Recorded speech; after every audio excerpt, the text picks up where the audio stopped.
Hello, ladies and gentlemen. Welcome to the Robin's Nest. I want to apologize, number one. I haven't done one of these podcast videos in several days. Reason being is I've been under the weather. I don't know really what it is. Maybe it's COVID. It's been pretty awful. It's one of those things where it's like when you run a fever, you feel miserable. But then when you take something to break the fever, you feel worse than what you did had you just stuck it out with the fever and let it run its course. One of those things. I can't stand the fever breaking and all that kind of stuff. I don't think anybody can really, but it's miserable. And so that's why I haven't been on camera the past few days. There's been some interesting things that have happened. Number one, RCR announced that they're going to sever ties with colleague, Richard Childress Racing, after this season. And there's a lot of people online who are acting like that was out of left field, like they didn't understand. But it makes sense because Colleague has signed up with Dodge. They're bringing Dodge into the Truck Series. Childress has been a career-long GM partner.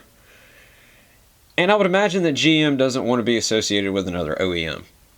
I mean, why would you want to be? It's a rival OEM, so they're going to run the Xfinity team and the Cup team for Colleague as independents, which, like I said, this shouldn't have been shocking. This was just kind of, if you just paid attention, it was coming down the line, obviously.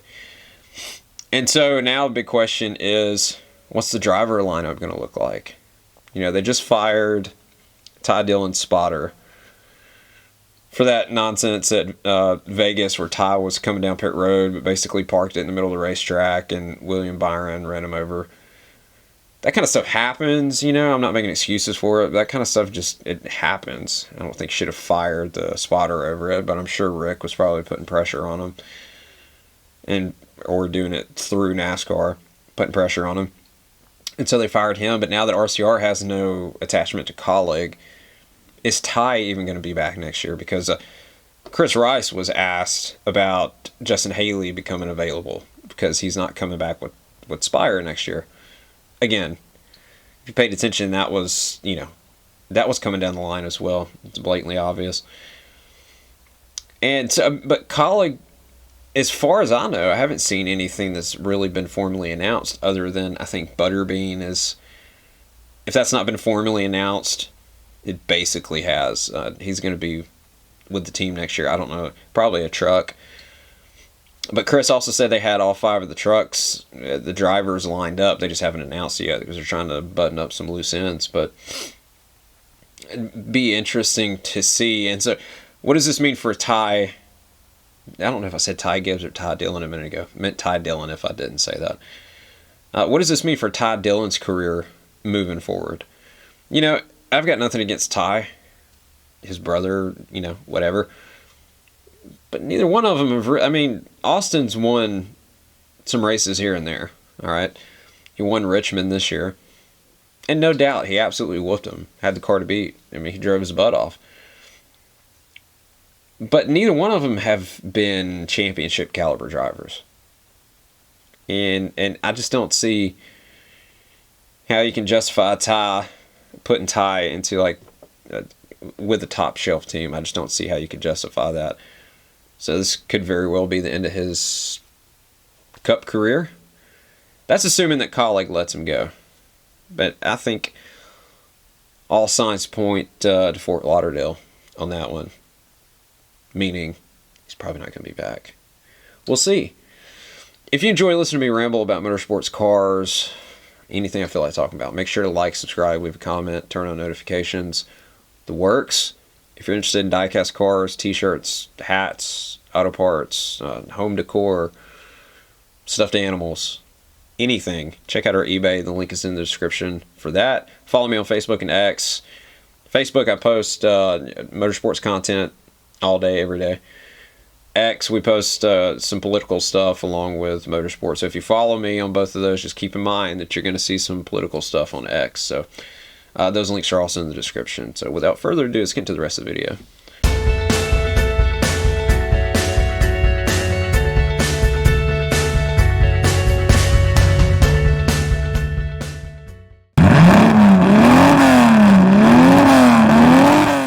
So I had a guy comment on the last podcast video I made. I was talking about Bathurst, and he said it's really cool that people outside of the country, outside of Australia and New Zealand, are watching Supercars now. Then it's kind of getting a following outside of its native country. And that is cool, no doubt. That is really cool. But, I've been watching Supercars, following Supercars, I should say, since I was a kid. Jarrett and Labonte Stock Car Racing. I don't know if anyone remembers that video game. It was on the PlayStation 1. I think it came out in 2000. And I used to play the heck out of that game all the time. Now what it is it's there was a game series by Codemasters. It was called Toka Race Driver. And Toka is the entity that runs the BTCC touring cars, the British Touring Car Championship. Those games also had Bathurst in it, okay? The Toka part they dropped. So I think it was the third Toka game. And they released it in the United States as Jarrett and Labonte Stock Car Racing. Jarrett as in Jason Jarrett, Dale's son, and Labonte as in Justin. Was that Bobby or Terry's son? One of their sons. And then Hank Parker was also involved with it, and so was oh my gosh. His name will come to me in a minute. Lyndon Amick. Those are all NASCAR guys. They were in the Busch Series at the time. And so they just took Toka and slapped a different label on it for the United States audience. And it was, I guess, intentionally meant to be confusing, where people in the United States would see it and think, oh, this is a NASCAR style game. But there was nothing NASCAR about it. It was literally a touring car game that they just rebranded as stock cars, knowing how big stock car racing was and is in the United States. Very misleading. I don't think the game did well here anyways, but very, very misleading. I remember when I was a kid and I saw the trailer for it, I was like, wait a minute, that's not stock car racing? What are you talking about? Anyways, this was beside the point. But I used to play it all the time. And that got me hooked on Supercars. I don't think Supercars, the actual cars, were in the game, but it was, you could race at Bathurst. And so I started paying attention on Speed. They didn't do it all the time, but on Speed they had whatever their news block was. I can't remember what the show was. Had like Bob Varsha, a couple other guys would get on there and they would, do a rundown of what happened throughout the week in motorsports or throughout the weekend.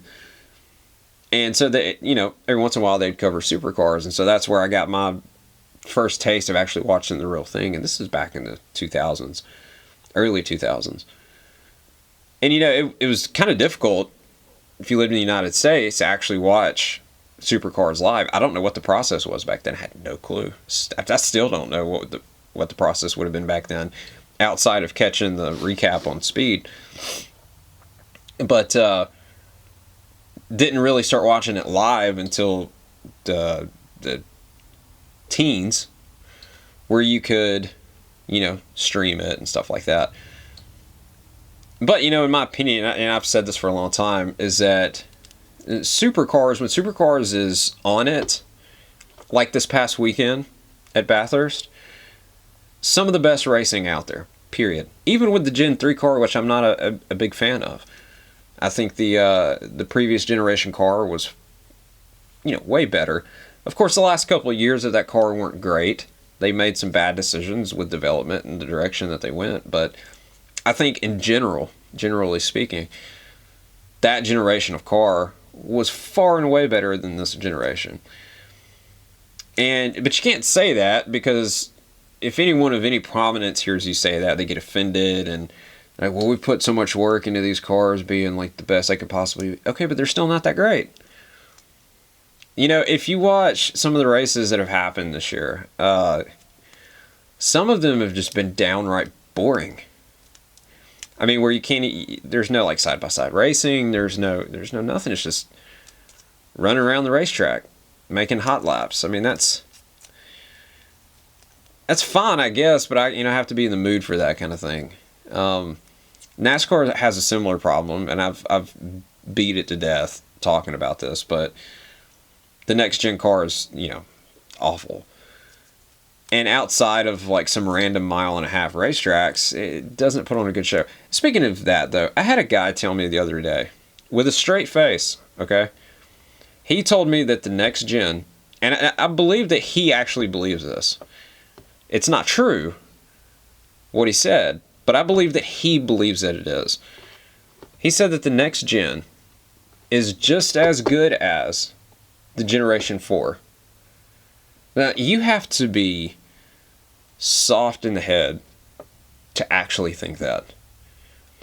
The only similarities between those cars are, if you'll remember back when they were using the Gen 4, if that car got out of shape, I mean, it took a lot to bring it back in and to save it. It got a lot easier when they switched to the COT. The wing on the first generation of the COT helped straighten the car back out a lot. And then and when they put the spoiler on it, it was a lot easier than what it was in Gen 4. The Gen 6 was, in context, was way easier to save than previous cars before it, because the side panels on the Gen 6 were basically like parasails. They were big, they were flat. They're not like parasails. They acted as parasails. But they were big and they were flat. And so if that car got a little sideways, the air would just hit the side panels and straighten you back out. We saw several instances of guys getting completely out of control and able to save it. And then with this car, it's a similar deal to the Gen 4. So like if you get sideways and out of control in the next gen, you're likely to spin out and crash. Now that is the only similarity that I can see, and it's a good similarity. Okay, I personally think that the more difficult the car is to drive, the better product that you're going to have on track. But the problem is with the next gen is you have all these other issues that kind of overcompensate for, the car being difficult to save when it gets out of control. There's no, in my personal opinion, the Gen 4 was the gold standard in NASCAR.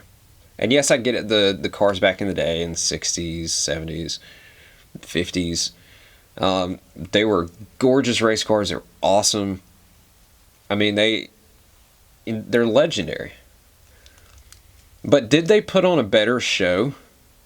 Objectively speaking, did they put on a better show than the Generation 4 car did?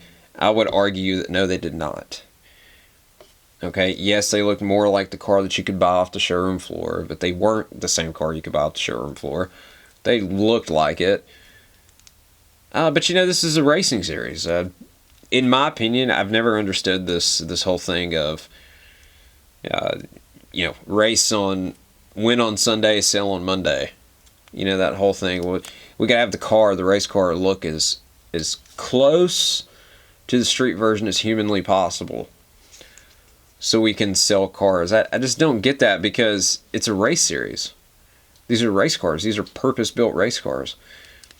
They're not what you can go and buy off the showroom floor. You will never be able to walk into a showroom in America, in Australia, New Zealand, wherever, and buy what you see on TV during the weekend. That's never going to happen. And to my knowledge, it never has happened. They're not the same thing. And I think most people just instinctually understand that. But that's one of the arguments that people have against the Gen 4, is that, well, it's had this warped body on it. They ran a different body at the plate tracks than what they did everywhere else. It just didn't look like the street version. What? Who cares? Did they put on a better product on track? Now I'll say with Supercars it's a little bit different, because they do just by their nature look similar